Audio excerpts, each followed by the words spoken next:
Hi everybody, this is Piteio from Veil of the Ages. In the last 3 tutorials, we have followed our friend Kamorko in its attempt to go past the left side of the arena and then enter the fighting grounds and battle the last Elven God in here.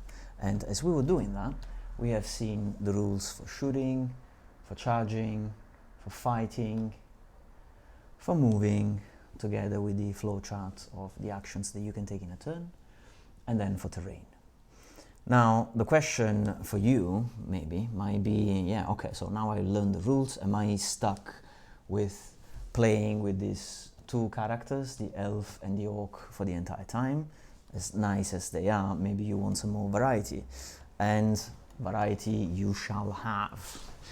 So the idea of the breach is that you learn the rules so that you can play very easily with the elf and the orc, but then you have these last 3 cards over here, the arena, the profiles, and the tables, and these cards teach you how to use the warriors in this game to fight battles that are against new enemies. So for example, here you see our old friends Kamorko and Ciro, but you also see Hambi and Hernano and Misty, who are 3 new characters.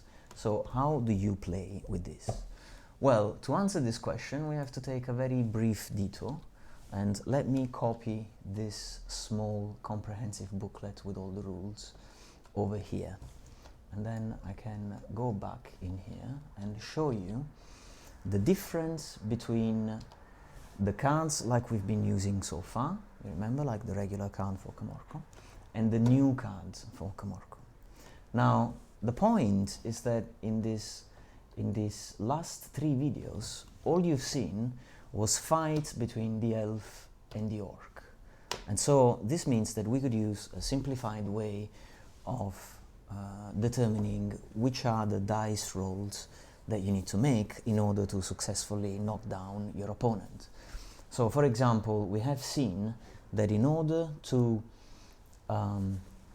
kill the orc in fighting, so you can look at this last block before the box at the bottom, in fighting the elf has 1 attack and has to roll a 3+ and a 5+. Okay? 3+ and 5+ are represented in this version just with 2 different colors. Okay? Now, so far you just taken the information that was on the card and you have applied it, no question asked. It tells you to roll a green die and an orange die, you do that, you get the 2 symbols and you win. For example, let's make an example here. Green, orange, we take them back, box select with the left click of the mouse, we press R, and then we get 1 symbol and 1 is not a symbol, so this attack is not successful. Where does this come from? Well, you have the information here in the card that is called tables. And in the card tables, at the top you see that for fighting, the warrior with the highest agility attacks first. Okay? So far, we have said that the elf attacks first and then the orc attacks last. And now we are mentioning this new rule, this new statistics in the profile called agility. And as you can see from this card, which details all of the information that you have on profiles, agility, which is at the end of the 3rd block, is used to determine who attacks first. Now, if you're only playing with the elf and the orc, it's enough for me to tell you the elf attacks first and the orc attacks last. But what if the orc is fighting against a dwarf? Who's going to attack first in that case? And this is the reason why in every profile card, if you look at the bottom right, you have this AGI for agility, and the elf is 6 and the orc is 3. This means that the elf will attack before the orc. At the same time, if you look at the card for the dwarf, you see that the dwarf has an agility of 2. So if the orc is fighting against the dwarf, it will be the orc who attacks first. And of course the elf is going to attack before everybody else because, you know, elves.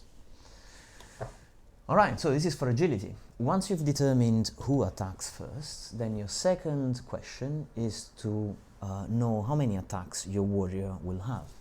And in the old cards that you've been playing with so far, in the fighting block I tell explicitly that the elf has 1 attack and that the orc has 2.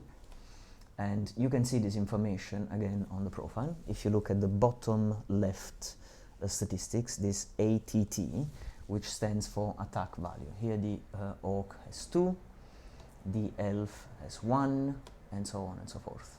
For example, Hambi, the dryad, has 2 attacks as well. Okay. Now, once we have determined that our elf will only make 1 attack, so we'll only roll 1 die, then we have to do 3 things. Number 1 is to hit. If we hit, we roll again and we see if we wound. And if we wound, we roll again to see whether the orc manages to save the attack, the wound. Okay? So how do you do a hit roll? It tells you here in the table that you use the offense value and you subtract the enemy defense. If at any time you get confused with these terms, you just look at this card, number 7, and it tells you all of these values again. The attack, the offense, the defense, etc. For example, here for offense, it tells that you would use that for your hit rolls when you are fighting, and defense, you would use it for the enemy hit rolls when you're fighting in combat as well, not for shooting, for example. Now, let's go back to the table's cards. In order to hit, you use your offense and you subtract the enemy defense. Now, the elf has an offense value of 4. You see that at the bottom row, OFF.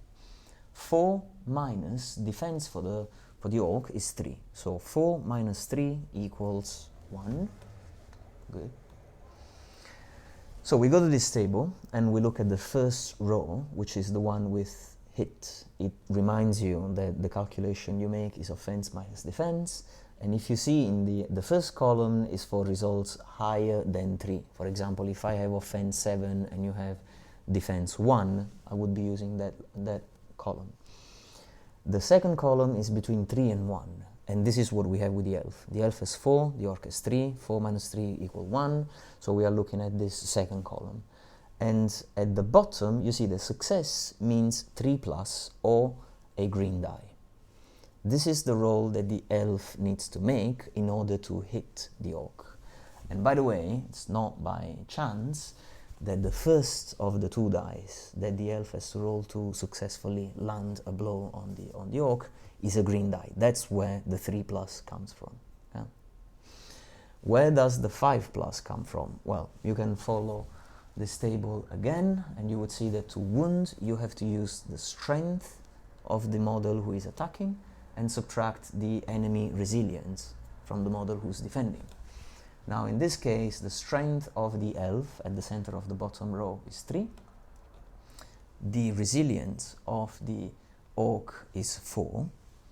You can see that in the second row, the res value. So 3 minus 4 is minus 1. Now, where is minus 1 in the line for wounding in this table? It's the second to last column. You see the minus 1 over there? And if you look below, it tells that success means 5 plus. Orange die. And this is where you get the information for the orange die being needed here. You might remember that in the past, we've also mentioned the armor of the warriors and the fact that you need to go through that armor as well. The tables here tell you that there's a specific save roll that is done using the armor of the model that has just been wounded, and you subtract the enemy armor penetration. Okay? Once again, have a look at the card number 7. If you get confused with all these new terms, it's normal. That's why the card is there for you. So armor, you would use them for your save rolls, and armor penetration to modify the enemy save rolls. Notably, in this case, you would see that the orc, which is the one who's being attacked, so we are interested in the armor of the orc, not in the armor of the elf. The orc has an armor of 1 because it's wearing some sort of protective pauldron or whatever it is that it has on its shoulder. But the elf has an armor penetration of 1 because it's using this very pointy spear. And so that means that 1 minus 1 is 0. And so the save roll for the orc would need to use a 0. We look at the table with save, and we see that with more than 4, you save yourself with a roll of 2 or higher. With armor of 1, you only save yourself with a 6, and with armor 0, well, you don't get a chance to save yourself, because the armor is being negated by the armor penetration of the attack. So, offense 4, defense 3, to hit, the result is 1, so we hit on a 3+. To wound, strength 3, resilience 4, -1, success with 5+. And this is what you see here. For fighting, attacks, green die, orange die, 3+, 5+. We roll the 2 dice together, and if we get both symbols over here, then you have a result. By the way, when you see orange with a 5+ inside, marked inside on this card, this is the same information that you get if you hover with the mouse cursor over the orange die. It tells you use for rolls of 5+. If you hover over the green one, it tells you use for rolls of 3+. Okay? Now let's forget about these colored dice and start using the regular dice like the pros do. So in this case, if the elf is attacking the orc, we would roll 1 die for the attack and see whether it hits with a 3+. So let me roll this one. Okay, and we roll a 3, which is good. It means that we have hit the target. If you hit, you roll again that die to wound, and now we need a 5+. So this is a tough roll. There are less chances of making it work. Let's see if we get a 5. Nope, we get a 2. And that means that the orc is safe and this attack is not landed. Let's now see how things work if the orc has to attack the elf.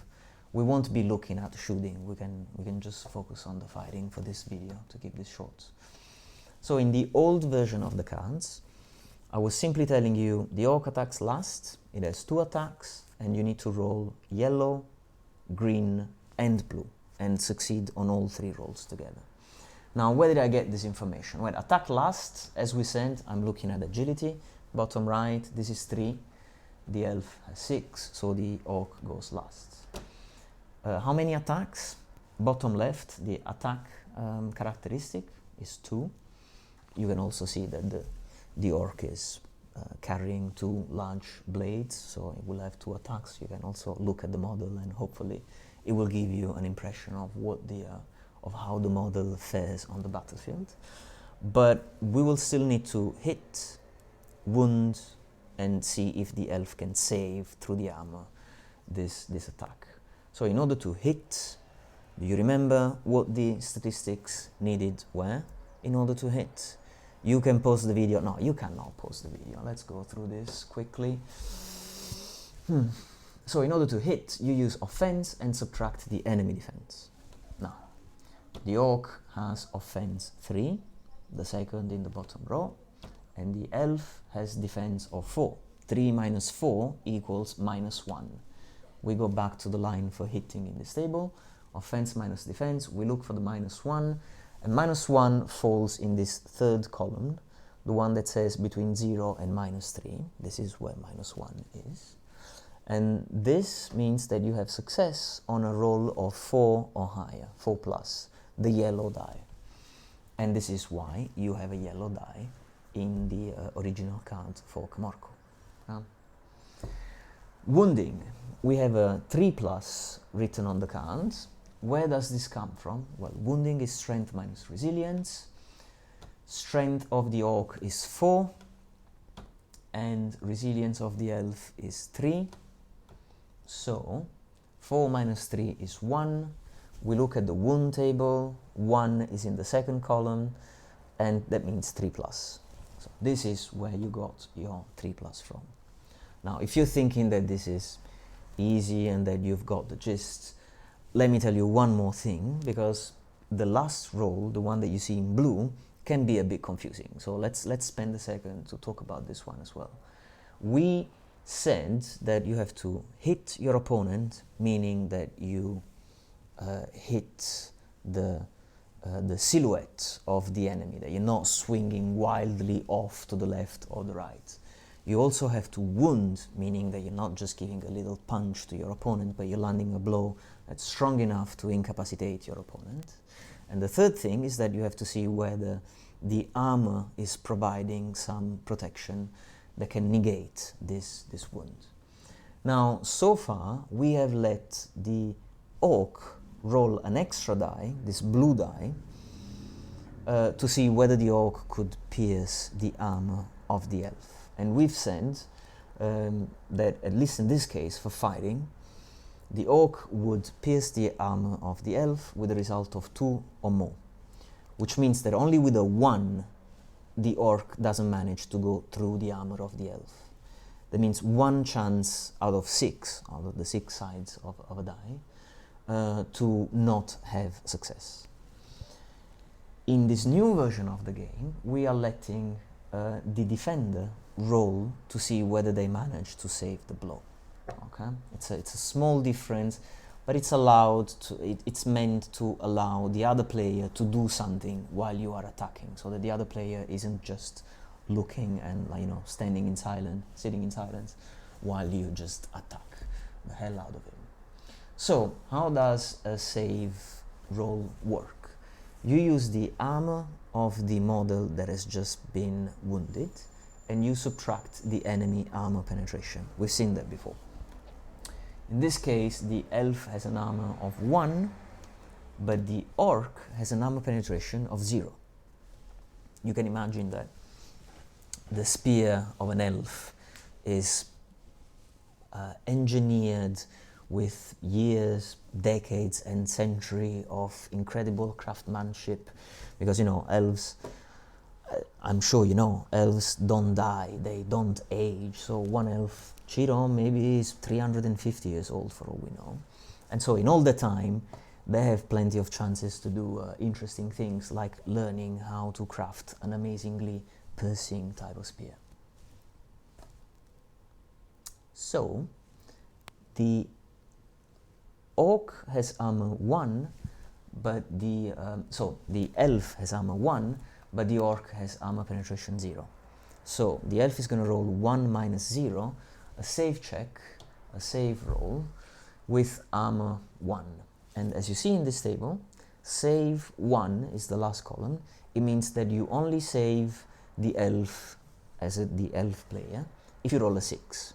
You have 1 chance in 6 to save the elf.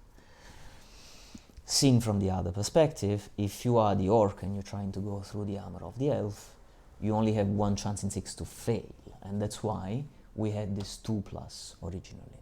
Okay? Let's bring this all together. We'll make a practical example that will make things much easier. Now, we said the orc has 2 attacks. Okay? So we take 2 dice, differently from what we've done before for the elf. We have to hit, so we do offense minus defense. Offense 3 minus of defense 4 is -1. -1 on this table to hit means 4+ in order to have success. I take these 2 dice and I roll them. And I roll a 5 and a 1. Now this one is not 4 or higher, so I take this die and I discard it. This hit has not been successful. This one has, though, and now I can roll to wound. In order to wound, you do strength minus resilience. Orc has a strength of 4.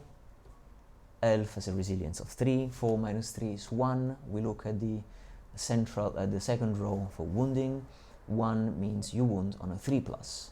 So I'm going to roll this die here. The orc is rolling the die and trying to roll a 3 or higher. And we roll another 5. This is a wound as well. Now, this means that the elf gets a chance to save this wound through the armor. You see this scale armor that's protecting the elf on the arms and also on the chests. Let's see if this is good enough. So we have the elf will use the armor value minus the armor penetration. So armor of 1, second row to the right, minus armor penetration 0, means total of armor of 1. And as you see in this last row, the success is with a 6. So the elf is going to roll a die, and we see whether we manage to roll a 6. And we roll another 5. Close, but not enough. And that means that the elf dies. So, as you can see, either you use this profile cards in combination with the tables together with these new cards that I've put up here for the elf and the orc, or it's the same exact thing, you use the 2 cards that we've been using so far, which have all of the information on one card and don't require you to look into any other detail. So you might ask, why am I bothering with profiles and tables and subtractions and not using the colored dice, which are so nice and work so well for these initial games? Well, the reason why you would do that is this. If you use profiles like this with rules for the tables and the profiles, it means that you can play with soldiers that are not just the elf and the orc. You can take this strange demon with an incredibly good armor but very weak in combat and with some sort of nasty shooting weapon, or you can take this dwarf, which is supposed to be a tricky dwarf, like maybe not the nicest dwarf that you've ever met, but anyway, I still find him quite cute. He has an amazing shooting weapon, but which has a very short range, so only from a short distance you can shoot with that. Or you can take, for example, this sort of forest spirit, which does not have any shooting weapon, but in combat is both quite strong in attacking and resilient in taking blows. And if we are using these cards, you know, I can't tell you that the orc attacks last. It depends on who is the orc's opponent.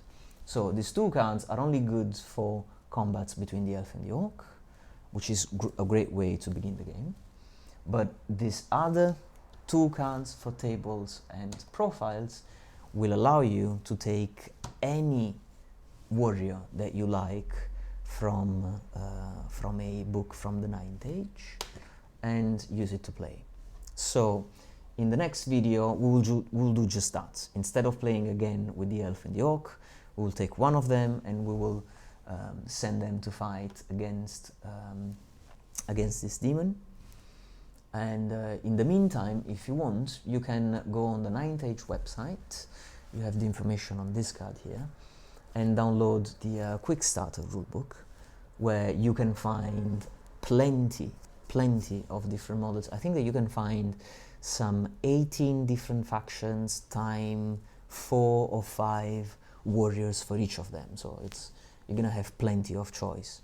You can then just take any miniature that you have lying around in the house, or you know, you can use whichever object you want to represent your fighter, and you can play at home with the models you prefer.